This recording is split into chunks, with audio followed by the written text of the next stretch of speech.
Hello everyone, welcome back to my YouTube channel.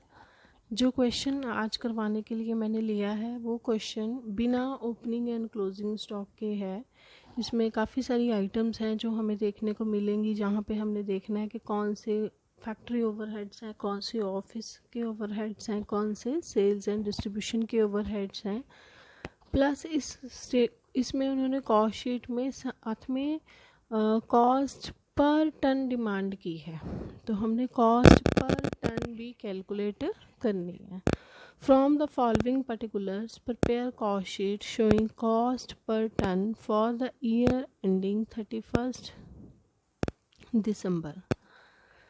Now next is ये आपको particulars and amount given है, तो ये सारी आइटम्स हैं।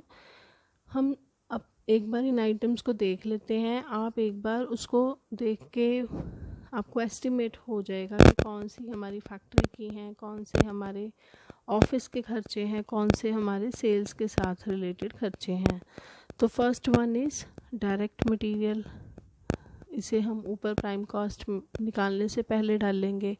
प्रोडक्टिव वेजेस, तो ये मैं पहले भी एक्सप्लेन कर चुकी हूँ कि जो प्रोडक्टिव वेजेस होते हैं उन्हें हम डायरेक्ट वेजेस मानते हैं, डायरेक्ट लेबर मानते हैं, उन्हें डायरेक्ट एक्सपेंसेस में लिया जाता है।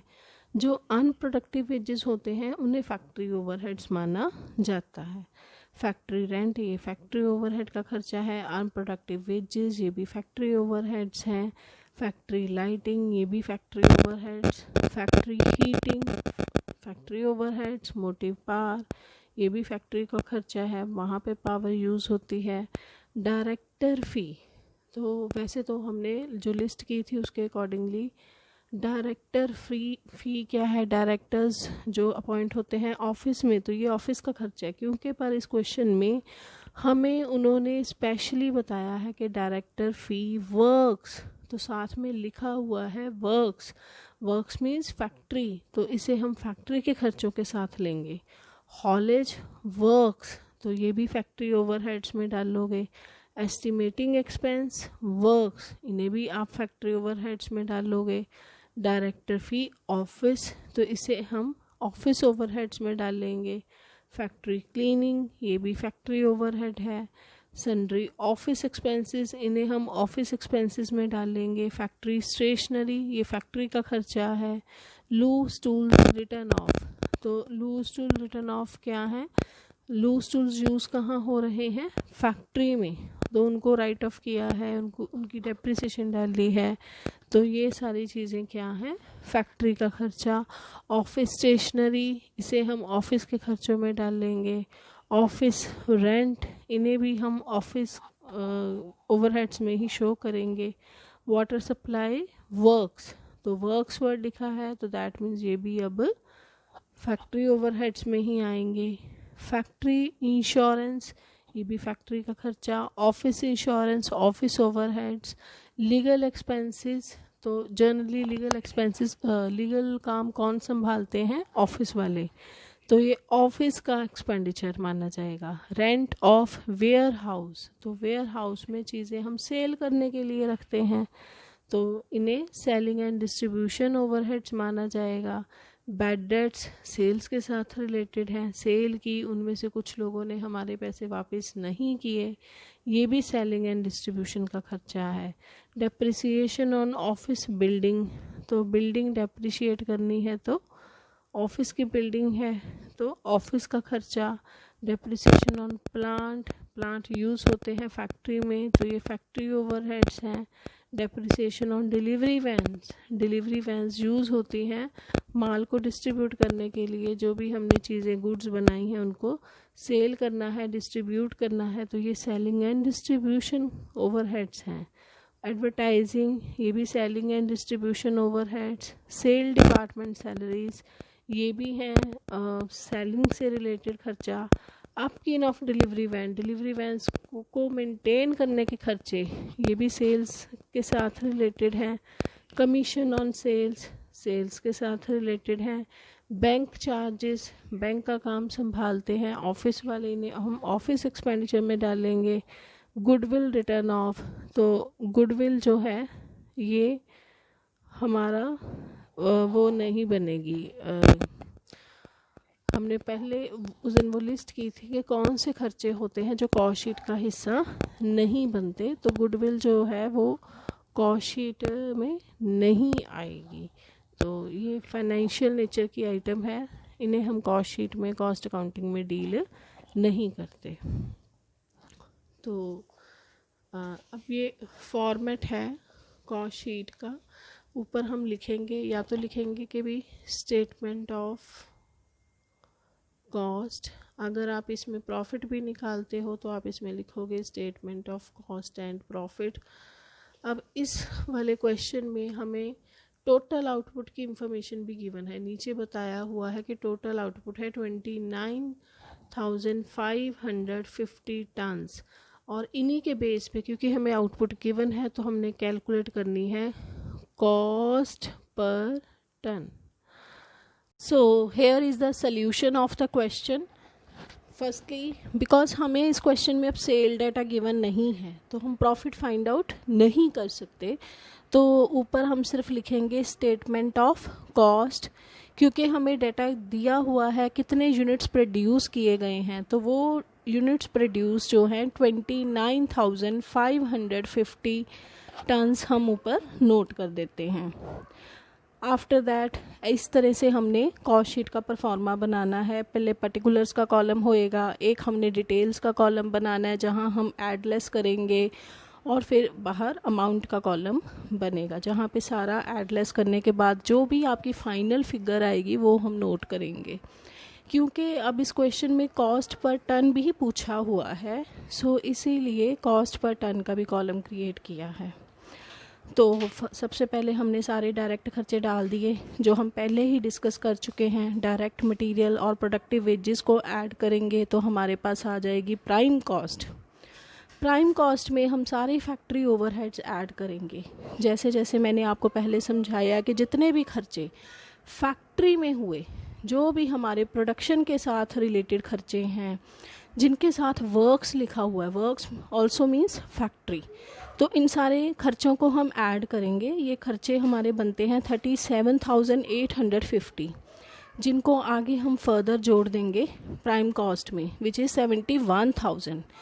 तो we will find figure of factory cost. Factory cost comes out to be 1,08,850। अब इसमें हम फर्दर ऐड करेंगे ऑफिस एंड एडमिनिस्ट्रेशन ओवरहेड्स।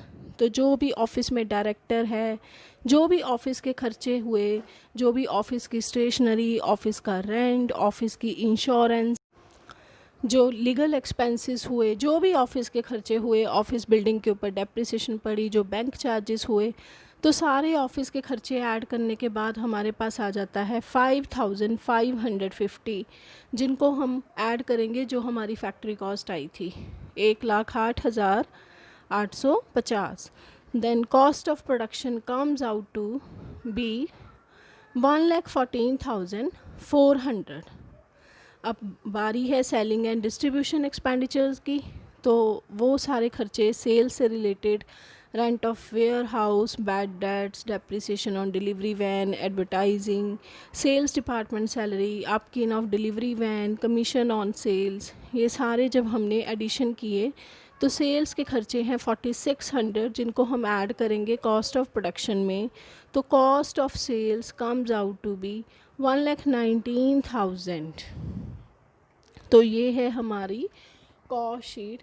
क्योंकि अब तक हमने सारे खर्चे पोस्ट कर दिए हैं, तो इसको और क्या कहा जाता है, टोटल कॉस्ट।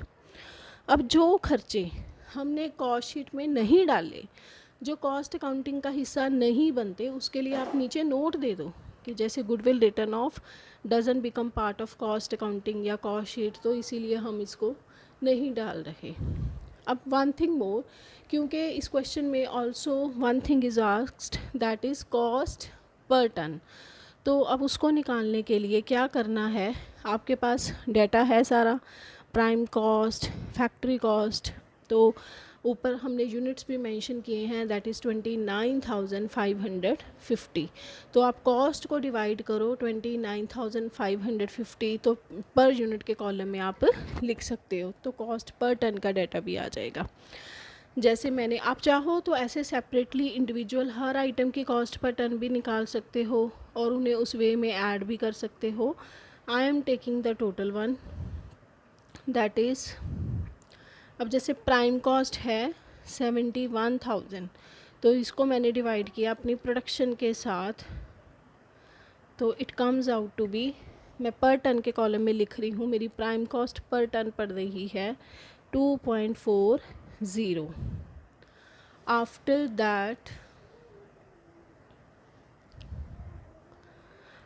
दैट जितना मेरा फैक्ट्री ओवरहेड्स का खर्चा था वो आया था 37,850, जिसको मैंने डिवाइड किया 29,550 के साथ, तो per unit it comes out to be 1.28।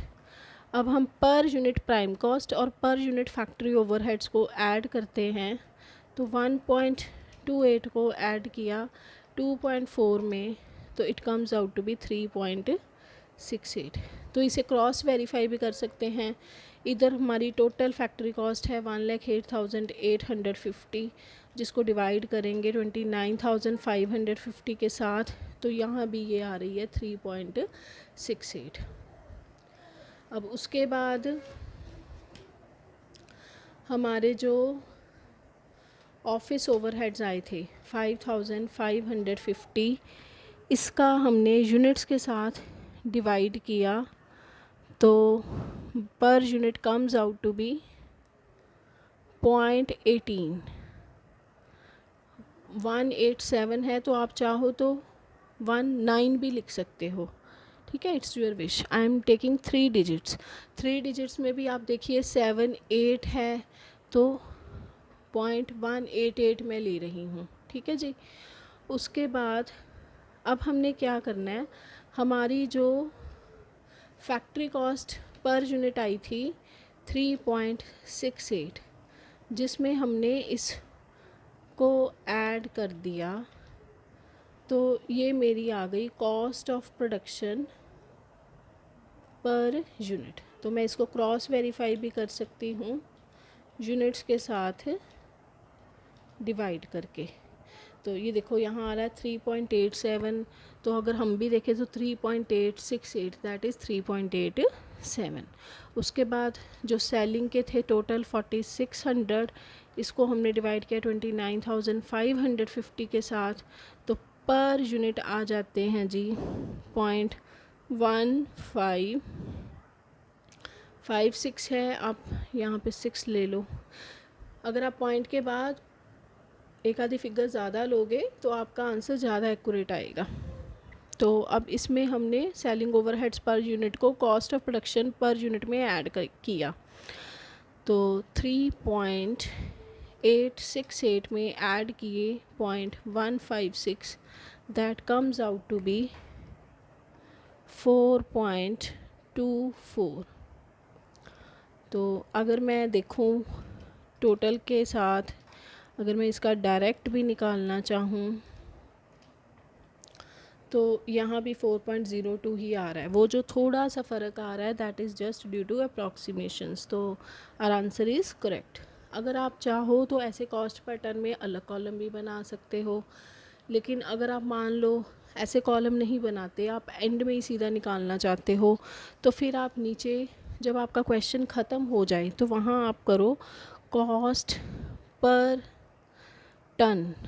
तो जितनी आपकी टोटल कॉस्ट होएगी उसको आप डिवाइड कर देना टन्स प्रोड्यूस्ड के साथ, जितनी आपकी प्रोडक्शन हुई उसके साथ यूनिट्स के साथ आप डिवाइड कर दो, cost per unit, cost per ton, whatever it is आ जाएगी।